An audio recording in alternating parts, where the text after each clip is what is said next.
Juče sam objavila jednu kratku pitalicu i jutros kad sam se probudila 49.000 ljudi je pregledalo 500 odgovora i to je živ primjer jučerašnji gde mogu da pojasnim paradoks današnjeg vremena kako ljudi slušaju. Postoje 3 grupe ljudi koji su juče odgovorili. Prva grupa su oni koji su prepoznali da se traži balkanska reč koja nije poznata i počeli su da nabrajaju. Nisu čuli ostatak pitanja. Druga grupa su istoričari, oni koji znaju poreklo balkanskih reči, hteli su da opovrgnu da li je ta reč balkanska ili ne. I nisu čuli ostatak pitanja.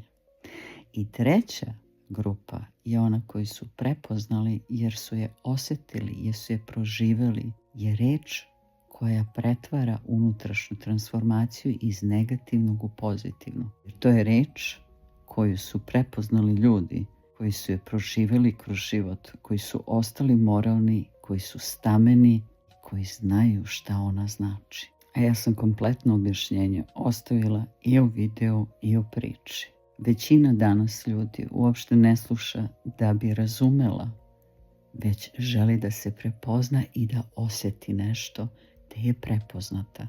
I zato se poruka često gubi i u komunikaciji i u životu, jer imamo potpuno različita iskustva. Zato ja biram da sam uvek u fokusu, da ljudi koji su preko puta mene i ono što slušam čujem od početka do kraja, jer tada nečija poruka ima smisla.